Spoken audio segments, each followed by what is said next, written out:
मेरे प्यारे दोस्तों, आप सभी को नमस्कार। आज हम लोग कैश फ्लो के बारे में चर्चा करेंगे। कैश फ्लो ही यह तय करता है कि मैं आने वाले समय में अमीर बनूंगा या इसी तरह से गरीब रहूंगा।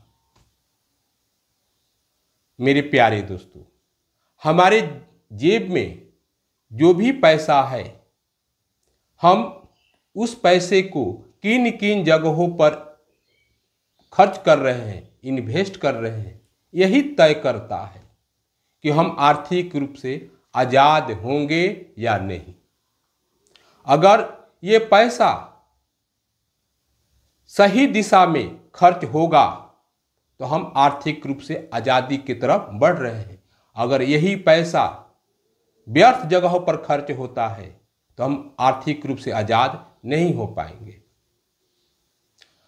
हम जितना इनकम करते हैं उसमें से अधिकांश भाग खर्चे में जाता है, इसलिए हमें अपने खर्चे पर विशेष ध्यान देना होगा। जैसे एक घड़ा है और उसको पानी से भरना है। जब पानी से भरते हैं, अगर उस घड़ा में छेद नहीं होता है तो पूर्ण रूप से भर जाता है।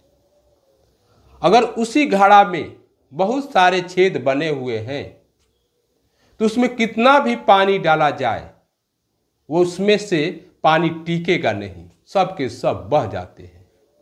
इसी प्रकार मेरे प्यारे दोस्त, जब भी हम इनकम करते हैं और उस इनकम का अधिकांश भाग खर्चे पर जाता है, अगर खर्चे पर विशेष ध्यान नहीं देंगे तो जैसे घड़ा में बहुत सारे छेद बने हुए हैं, उसी प्रकार से जैसे पानी बह जाता है, इसी प्रकार से हमारे पैसे भी बहते रहेंगे और वह एकत्र नहीं होंगे।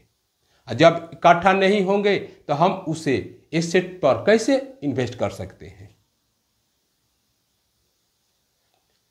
मान लीजिए कि एक व्यक्ति है, वो 20,000 का इनकम करते हैं और वह जरूरी चीज पर खर्च करने के बाद लायबिलिटी पर खर्च कर देते हैं, इधर उधर के चीजों पर खर्च करते हैं। और महीने के अंत तक उनके पास कोई पैसा बचता नहीं है, सारे के सारे पैसे खर्च कर देते हैं। अगला महीना भी आता है, वह इसी प्रकार से उस पैसों को भी वो खर्च कर देते हैं। तो उनका हर महीना का स्थिति यही रहता है, यही रोटेशन बना रहता है, इसलिए उनके पास कोई पैसा टिकता नहीं है। एक वही दूसरा व्यक्ति है, वो भी 20,000 महीना का इनकम करता है, तो वह जरूरी चीजों पर खर्च करता है और जो पैसा बचता है वो उस पैसे से एसेट में इन्वेस्ट कर देता है, लगा देता है। तो उसका महीने के अंत तक उसका इन्वेस्ट किए हुए पैसे से भी कुछ इनकम आने लगता है।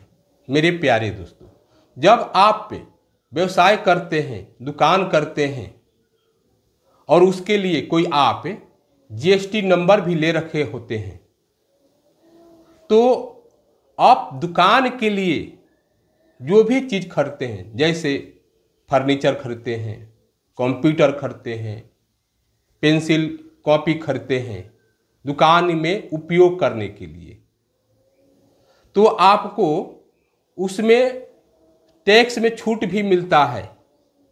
आप जब भी आप रिटर्न भरने जाते हैं जीएसटी के, तो उसमें सारे चीज़ों का आपको बताना पड़ता है कि आपने क्या क्या चीज़ खर्च किए हैं, और उस पर भी आपको टैक्स में छूट मिलता है, तो वहाँ से भी पैसा बचता है।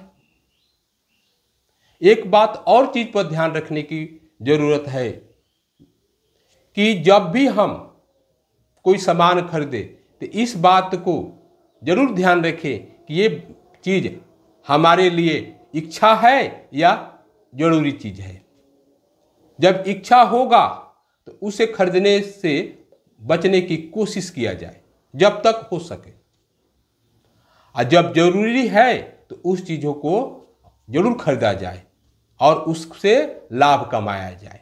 मेरे प्यारे दोस्तों, हम आशा करते हैं कि आपको कैश फ्लो के बारे में समझ में आ चुका है, और फिर मिलते हैं अगले वीडियो में। तब तक के लिए जय हिंद।